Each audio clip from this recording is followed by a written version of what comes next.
बिस्मिल्लाहिर्रहमानिर्रहीम। अस्सलाम वालेकुम दोस्तों, क्या हाल चाल है। उम्मीद करता हूँ कि आप सब खैर वाफियत से होंगे। चलो, आज हम एक मोहम्मद अली मिर्ज़ा की एक और वीडियो पे हम रिएक्ट करेंगे। उसमें आज देखेंगे कि आज इसमें बताया जाएगा कि द किंगडम ऑफ अल्लाह की बादशाहत, इसके बारे में आज हम देखेंगे। चलें बिस्मिल्लाह करते हैं, शुरू करते हैं अल्लाह के नाम। सर लोग कहते हैं ना वायरस बड़ा खतरनाक है, बैक्टीरिया सबसे खतरनाक वायरस जो है ना ये इंसान है। इससे खतरनाक कोई बैक्टीरिया नहीं है। हजारों वायरसेस और बैक्टीरिया जो है ना वो रोजाना इंसान के हाथों मर जाते हैं, लाखों, जो हमारा इम्यूनिटी सिस्टम है। अदरवाइज तो यहाँ आए दिन जनाब वबाएं फैली हो इंसान मरी जाए। हमारे अंदर अल्लाह ने ऐसा सिस्टम रख दिया है कि जब वायरसेस या बैक्टीरिया जाते हैं वो तो कभी कभार इंसान बीमार होता है ना, वरना ये तो जा रहे तो रोजाना थोक के हिसाब से वो सिस्टम उसकी मुखालफत करता है, उनको मार देता है। ये मैदा देख ले क्या चीज है, गोश्त की चीज बनाई है, आप इसमें जनाब बोटी डाल दे वो भी हजम होकर निकल जाती है, आप सब्जी डाल दे वो भी हजम होकर निकल, ऐसा तजाब का सिस्टम रखा है, सब कुछ हजम हो जाता है, सब कुछ। यानी अल्लाह तबारक व तआला ने इसको ऐसा मैनेज किया है। अब ये सिर्फ दिल को देख लें आप, 1 लाख दफा रोजाना सब धड़क रहा है, 1 लाख दफा रोजाना बगैर किसी बैटरी के, और खाली धड़क नहीं रहा सर, 10,000 लीटर खून पंप कर रहा है पूरे जिस्म के अंदर। ये कोई यूपीएस भी नहीं काम कर सकता, एक बंदे का दिल नहीं चलाया जा सकता। इतना खर्च, ये वेंटिलेटर पे देखे ना कितना खर्चा होता है, रोजाना का 1 लाख 1.5 लाख रुपए लेना होता है। उसमें बंदा जिंदा नहीं रहता, सिर्फ दिल को मसनूई तौर पे चला रहे होते हैं, मेडिकली उसकी मौत हो चुकी होती है।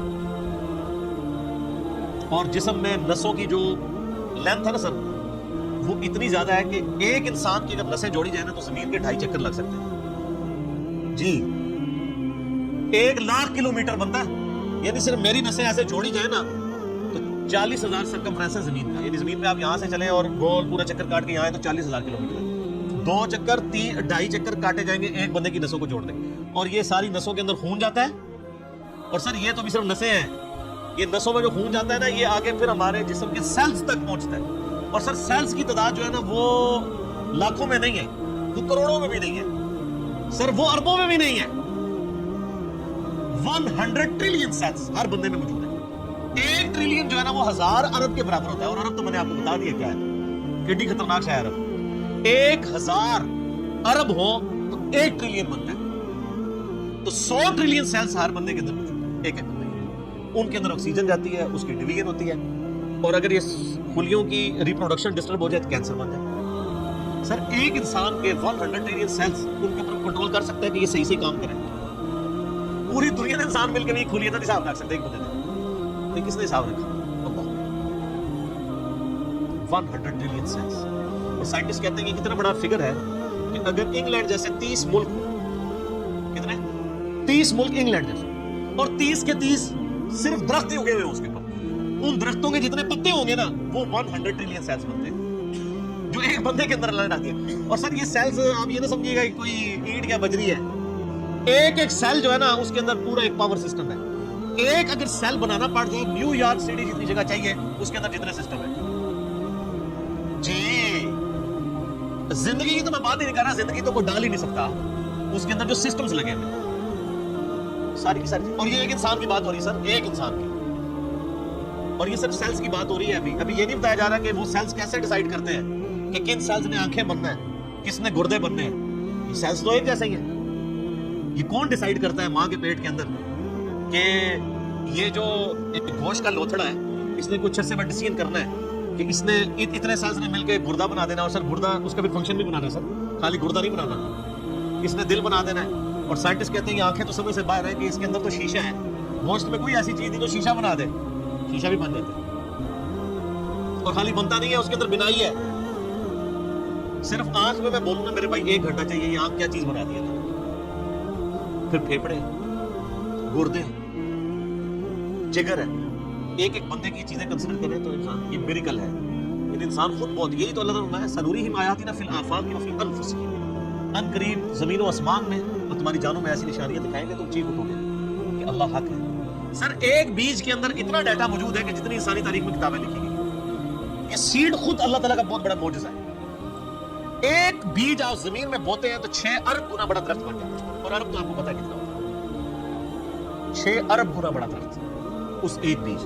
और ये बीज तो आपको सिर्फ नजर आ रहा है ना, जमीन और आसमान की सारी मखलूकात मिलकर एक बीज नहीं बना सकती, एक बीज नहीं बन सकता। आपको तो एक जगह नजर आ रहा है, लेकिन सर इस बीज के अंदर वो डाटा है एक एक चीज प्रोग्राम है कि इससे जो दरख्त बनना है उसके पत्तों का कलर क्या होगा, उसके तने का साइज क्या होगा, इससे फ्रूट कौन सा उगना है, उस फ्रूट के पकने की टाइमिंग क्या होगी। एक एक जो डाटा है ना वो ये हार्ड डिस्क, ये बीज है। और सर आपने तरबूज कभी काटा है, उसके अंदर से कितने बीज निकलते हैं। आजकल सर्दियां, अमरूद खाया है, कितने बीज निकलते हैं। एक एक बीज के अंदर करोड़ों अमरूदों का डाटा मौजूद है। जाहिर है कि जी आप एक बीज को बोएंगे तो एक और दरख्त निकल आएगा सर, उसके साथ सैकड़ों हजारों अमरूद लगेंगे। एक दफा नहीं आप तोड़ेंगे, अगले सीजन फिर लग जाएंगे। वो निकला किससे हुआ है, एक बीज से। और वो एक बीज खुद उन हजारों बीजों में से है जो एक अमरूद से निकलते हैं। एक अमरूद ही जो है अनबिलीवेबल चीज है। मैं तो यकीन करा जब ये तरबूज काटता हूं मैं परेशान हो जाता हूँ कि कहां बीच में एडजस्ट किए हुए बीज। और ये जो तरबूज आप काट रहे हैं सर, ये आप अरबों तरबूज काट रहे हैं, क्योंकि हर बीज के अंदर एक तरबूज है। और वो जो उस बीज से तरबूज निकलेगा उसके अंदर कितने आगे बीज होंगे, और उन बीजों को बोएंगे तो उनसे आगे कितने तरबूज निकलेंगे। और अब कोई बेवकूफ होगा ना जो कि ये खुद ब खुद हो रहा है। अगर वो कहते हैं खुद ब खुद हो रहा है तो आप करके बता दें। हम आपसे कहते हैं कि आप बीज बना दें, हमें बीज बना के बता दें। इससे भी आसान क्वेश्चन देते हैं आप, बीज तो नहीं आप बना सकते। हम आपको अंडा देते हैं तोड़ के, आप उससे चूजा बना के बता दें। अंडा तो बनाने का आपको कह ही नहीं सकते ना जनाब, वो तो आपको भी पता है। जमीन और आसमान की सारी मखलूकात मिलकर एक अंडा नहीं बना सकती। और मुझे अगर आप बताएं कि अगर किसी शख्स को यह ना पता हो कि चूजा अंडे से निकलता है, आप उसके सामने उल्टे भी लटक जाए ना, वो मानने के लिए तैयार नहीं होगा। यार इसमें से कैसे चूजा निकल सकता है, उसका तो पूरा सिस्टम है, उसके तो एक पूरी एरोफाइल स्ट्रक्चर है उसके परों की, उसके अंदर पूरा यानी खाने पीने का निजाम है, वो पूरी एक जिंदगी है। इस लेसदार मादे से बनती है, अंदर जाके कौन बना देता है, कोई मानने के लिए तैयार नहीं होगा। इसलिए मैं जुमला बोलता हूँ कि इस कायनात में जो कुछ हो रहा है ना वो मौजूद है, जो कुछ हो रहा है। लेकिन चंद मोजज़ात के हम आदी हो चुके हैं, इसलिए हमें मोजज़े लगते नहीं है। सर मुर्दे के जिंदा होने से बड़ा मोजज़ा है अंडे में से चूजे का निकलना। वो मुर्दा जिंदा हो जाए लोग कहेंगे ये बहुत बड़ा मोजज़ा हो गया, इसलिए कि हम आदी नहीं है। सर इससे बड़ा मोजज़ा अंडे में से चूजा निकलना, उसके अंदर तो कोई ऐसी चीज मौजूद नहीं है, कौन निकाल रहा है। और सर ये एक अंडा नहीं है, खरबों अंडे, मुर्गियों के अंडे, चीलों के अंडे, कबूतरों के अंडे, तोतों के अंडे, ये तो नख्त बना। इवन ये मक्खियां आपकी जितनी निकल रही है शरातुल अर्ज़, ये सब अंडों में से निकलती है।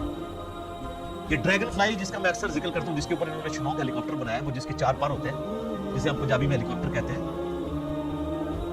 सर ये एक बाल पॉइंट के नुक्ते जितना अंडा है जिससे वो निकल रही है। और उसके एक ढेले के अंदर ना 25,000 आंखें होती हैं, एक ढेले में। और वो उसकी आंख कितनी सी होगी आप देख लें। और वो पूरे कोऑर्डिनेट्स अपने लोकेट करती है। आपके हेलीकॉप्टर और जहाजों को तो लैंड करने के लिए जगह चाहिए, और अल्लाह ने जो बनाए हुए, चिड़िया को आपने कभी देखा है, उसको लैंडिंग के लिए कोई जगह तलाश करनी पड़ती है, कोई जगह साफ करवानी पड़ती है, जिधर से उठे जहाज मर्जी जाके लैंड करें। और हमारे जहाजों में तो हमें फ्यूल डालना पड़ता है सर, चिड़िया में आपको नहीं फ्यूल डालना पड़ता, वो खुद अपना फ्यूल लेती है। और आजकल तो ये सर्दियां, आपको पता है आजकल वो परिंदे आए हुए साइबेरिया से इधर, 10,000 किलोमीटर का सफर। कितना सर? बोइंग 747 में एक दफा टैंकी फुल करे ना, वो भी 8,000 किलोमीटर उड़ता है इंजनों के साथ। और ये नाजुक सा परिंदा जिसको आप सुरखाब के पर सुना भी है, सुरखाब आप देख ले कितना सा, इतना सा परिंदा होता है कि पर फैलाए तो। और वो उन परों में वो ताकत, बिल्कुल नाजुक से पर है सर, 10,000 किलोमीटर उड़ के आता है बगैर खाए पिए जी, स्टेज है कोई नहीं। और तवक्कुल देखें, समुद्र के ऊपर से उड़ के आता है जहां वो लैंड भी नहीं कर सकता। और उसको अपने अल्लाह के ऊपर कितना इत्मीनान है कि यहां पहुंचता है वो बगैर खाए पिए। और वो नींद की कंडीशन में भी, यानी वो जिसको पंजाबी कहते हैं जागो मीटी रहता है, वो उड़ता रहता है, उसके पर चलते रहते हैं, वो अपनी नींद भी हवा के अंदर पूरी करता है। 10,000 किलोमीटर का सफर करके आते हैं यहाँ पे। और क्योंकि वहां ज्यादा सर्दी होती है ना, ये भी उनको पढ़ाया हुआ है अल्लाह ने जनाब कि सर्दी ज्यादा होगी, चलो सब कॉन्टिनेंट। फिर यहाँ पे हमारे जो शिकारी लोग हैं कुछ शिकार करते हैं, ज्यादा तो बच जाते हैं। फिर वो जब मौसम जब सही होता है वो वापस भी रशिया चले जाते हैं। ये सर मैं सिर्फ एक स्पीशीज की बात कर रहा हूँ, तितलियां हैं वो भी मिलियंस की तादाद में। आप अगर एक YouTube के ऊपर आप ये नेशनल ज्योग्राफी वालों का प्रोग्राम देखें ना, मेगा माइग्रेशंस के नाम से बड़ी बड़ी जो यानी हिजरतें होती हैं जानवरों की, कहां से कहां तक जाते हैं बंदा हराम। ये हाथी जनाब जो आपको बिल्कुल सीधा सा नजर आ रहा है, ये सिर्फ पांव मार के ना जमीन पे 40 किलोमीटर दूर कम्युनिकेशन कर लेते हैं दूसरे हाथी के साथ कि सर मैं थे जी, 40 किलोमीटर बगैर मोबाइल फोन के। और ये जो उकाब है कई किलोमीटर से ना एक कीड़ा भी जमीन के ऊपर देख लेता है और वो शिकार करता है, अल्लाह ने उसको सिखा दिया। फिर अगर मछलियों की तरफ जाएं तो बंदा परेशान हो जाता है। क्या एक यानी गोश्त के एक लोथड़े के अंदर अल्लाह ने क्या उनके अंदर पूरी चीजें फिट कर दी हुई है समुद्र के अंदर, कोई मतलब इंडिकेटर्स तो नहीं लगे हुए कि ये मशरिक है, ये मगरिब है, शुमाल है, जनूब है। उनके दिमाग में कंपास लगी हुई है। ये साइमन मछलियां कहां से चलती हैं, कहां तक वापस पहुंचती हैं, किधर किधर समुद्र में ट्रैवल करती हैं, अपोजिटली फिर पहुंच भी जाती है। अल्लाह फरमाता है रिज़्क़न लिल इबाद, ये जो खजूरों का जिक्र किया ये खाने के लिए रिस्क है, मेरे बंदों की रोजी। अल्लाह अकबर। व अहयैना बिही बलदतन मैता, और इस पानी के जरिए हम मुर्दा जमीन को जिंदा कर देते हैं। कज़ालिकल खुरूज, तुम्हें भी इसी तरीके से हम निकाल लेंगे। वो जो सवाल हुआ था ना, जब हम मर के मिट्टी हो जाएंगे और रेजा रेजा हो जाएंगे, ज़ालिका रजुउन बईद, ये तो दूर की बात है, हम जिंदा होंगे। अल्लाह ने ये सारे दलाइल जिक्र करके कहा कज़ालिकल खुरूज, वो जो अल्लाह इतने बड़े बड़े काम कर रहा है ना, और मुर्दा जमीन से वो पानी के जरिए नबातात को उगा रहा है, तुम्हें भी जमीन से उगा लेगा इसी तरीके से। ये टेंशन ना लो, ये अल्लाह कैसे करेगा, अल्लाह के लिए कोई मसला है? अल्लाह ताला इससे ज्यादा मुश्किल काम ऑलरेडी कर रहा है, जो तुम देख रहे हो। देख रहे हो ना सर, हम नहीं देखते हैं जनाब, बारिशों की वजह से जमीन के अंदर से नबातात उगती है, देख रहे हैं ना, ना भी देख रहे हो, ये हमारी जिंदगी इस बात का सबूत है। आज नाज उगना बंद हो गया, सारे मरे पड़े होंगे, तो ये अमली तवातुर है, सबको पता है कि ये हो रहा है। और अल्लाह हमारा रिज़्क़ लिल इबाद, ये हमारे बंदों के लिए रिस्क है जो हम उगा रहे हैं। अब इसके अंदर भी क़यामत मुज़मिर है सब। वो बीमार लोग जब डॉक्टरों के पास जाते हैं ना, वो डॉक्टर कहते हैं, और डॉक्टर साहब ऐसे चावल खाते सर, बस तबीयत खराब हो गई। अब चावल तो मना थे, तो जो सियाने डॉक्टर होते हैं वो कहते हैं जनाब गोली भी ध्यान दीजिए होती है ना, इतनी सी गोली बंदे को ठीक कर देती है, और जहर की इतनी सी गोली बंदे को मार देती है, तो इतने चावल तो बहुत ज्यादा होते हैं। यानी रिस्क है चावल, लेकिन अगर वो भी हमारे जिस्म रिस्पॉन्स ना करे उसको, तो हमारे लिए बीमारी बन जाता है। तो ये जमीन में जितनी चीजें हम खाते पीते हैं, अगर ये कंपैटिबल ना हो, इसके लिए कंपैटिबिलिटी का लफ्ज इंग्लिश में इस्तेमाल होता है हमारे जिस्म के साथ। तो सर ये तो एक कतरा टपकाते हैं, ये आम जो आप चूस रहे हैं, आम के एक ड्रॉप को जुबान में रखते ही बंदा मर सकता है, अगर ये हमारे जिस्म से कंपैटिबल ना हो। एक कतरा मारने के लिए काफी है। तो रिस्क करने के बाद में क़यामत मुज़मिर है कि हमने ये सिर्फ चीजें उगाई नहीं है, बंदों के साथ कंपैटिबल कर दिए कि ये खाएंगे, इनके जिस्म हजम करेंगे। देख रहे हैं इंसान गोश्त भी खाता है जनाब, सब्जियां भी खाता है, किस तरीके से हजम होती है। अगर ये हजम ना हो, जुबान में रखते ही बंदा मर भी सकता है। आप जरा शेर के सामने ताजा तरकारी ला के रखते जनाब, उगा के, वो जनाब उसको सूंघेगा भी नहीं, क्यों? उसको पता है मेरा रिस्क नहीं है। और बकरी के सामने आप ला के बेहतरीन जनाब छोटे गोश्त का, या छोटा गोश्त तो चलो उसी का होगा, वो कहेगी यार मैंने खा ली, गीबत ही ना हो जाए, मुर्दा भाई का गोश्त। वो तो सामने जनाब मछली ले आके रख दो, तुम मोटा गोश्त ले आके रख दो, खाएगी बकरी? तो देख ले कंपैटिबल। और फिर जो अल्लाह ने दूध बना दिया है, और सूरत उन-नहल में अल्लाह ताला फरमाता है ना कि गोश्त और गोबर के अंदर से, खून और गोबर के अंदर से हम तुम्हें दूध पिलाते हैं। सर दूध की तो आपको इंपॉर्टेंस का नहीं पता, इस वक्त जितनी इंसानियत जिंदा है दूध के ऊपर है। दूध खत्म हो जाए ना तो बच्चे बड़े नहीं हो सकते। अभी आप रोटी खा रहे हैं ना, बचपन तो सबने दूध पिया हुआ है। इंसानियत जो बड़ी हुई है वो किसके ऊपर हुई है? दूध के ऊपर। अगर दूध ना हो, या दूध भैंसे देना या गाय बंद कर दे, तो सर इंसानियत ने कहां से बढ़ा? ये आप खुश्क भी पैकेटों का दूध भी जो है वो उसी से बनाया जाता है। अफ़अईना बिल खल्क़िल अव्वल, क्या हम पहली दफा बनाकर थक गए हैं? ओए हाय, पहली दफा को काम करना जो है ना मुश्किल होता है, दोबारा तो बड़ा आसान होता है। ये भी कुरान पाक में आयत आती है कि जिसने पहली दफा पैदा किया वो दोबारा पैदा कर सकता है। तो अल्लाह ताला हमारा क्या हम पहली दफा बना के थक गए? बल हुम फी लब्सिम मिन खल्क़िन जदीद, बल्कि असल में ये दोबारा पैदा होने के बारे में शक में पड़ गए। शक में क्यों पड़े सर? अपनी मर्जी की जिंदगी गुजारना चाहते हैं ना, वरना कायनात के अंदर तो कितने, मैंने फिजिकल फिनोमेना ऑफ नेचर का जिक्र किया, वो काफी इंसान को खुदा तक पहुंचा। और मैं एक अक्सर जुमला बोला करता हूं, God is the only explanation of all the physical phenomena in this universe. इस कायनात में होने वाले हर फिजिकल फिनोमेना की एक्सप्लेनेशन गॉड है। साइंस हमें ज्यादा ज्यादा कहां तक ले जाएगी? साइंस सिर्फ डिस्कवरी करती है सर।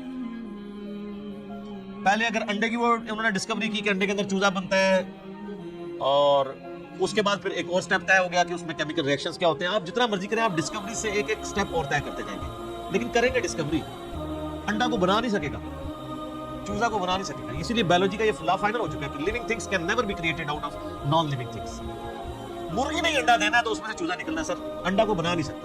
अब वो अंडा आप चाहे चूजे के नीचे रख दें, चाहे आप उसको किसी मशीन के अंदर रख दें, यानी वो चूजा निकलना है उस अंडे को मुर्गी के नीचे रखने से मशीन में, लेकिन वो मुर्गी नहीं अंडा देना, बना नहीं सकती। लिविंग थिंग्स जो है वो नॉन लिविंग थिंग्स से नहीं बन सकती, लिविंग थिंग्स से। तो ये साइंस ज्यादा डिस्कवरीज करती है। अल्टीमेटली जब पूछा जाता है कि हाउ, कैसे हो रहा है, वो कहते हैं it is physical phenomena of nature. हमसे सिर्फ आप ये पूछें कि व्हाट और व्हाई, क्या हुआ? ज़लज़ला हुआ, क्यों आया? टेक्टोनिक प्लेट्स की डिस्टर्बेंस कैसे हो गया? किसने डिसीजन कर दिया? वो कहते हैं it is physical phenomena of nature. इसी के पीछे तो खुदा है जो डिसाइड करता है कि किस वक्त क्या काम हो। तो जितने भी कायनात के अंदर अवामिल हैं उनके पीछे एक डिवाइन सोर्स है। आप उसे सुपर नेचुरल एजेंसी कह लें, सुप्रीम बीइंग कह दें, सुपर नेचुरल अथॉरिटी कह दें, आप भगवान कह दें, आप खुदा कह तो लें, यार आप गॉड कह लें, आप बहुत ही ज़्यादा कमाल की एक वीडियो थी यार, बहुत ज़्यादा कमाल की थी। इसमें अल्लाह ताला की तारीफ़ बयान की गई थी इस वीडियो में। मोहम्मद अली मिर्ज़ा साहब ने इस वीडियो में इनकी हमारे अल्लाह पाक की शान और पाकी बयान की कि अल्लाह ताला की हर चीज़ पे कादिर है। इस वीडियो का अख्ताम करते हैं, तो उम्मीद करते हैं कि मज़ीद अच्छी और वीडियोस लाएँ आपके पास, और देखिएगा आप ज़रूर। यहाँ से हम अपनी वीडियो का अख्ताम करते हैं। अस्सलाम वालेकुम।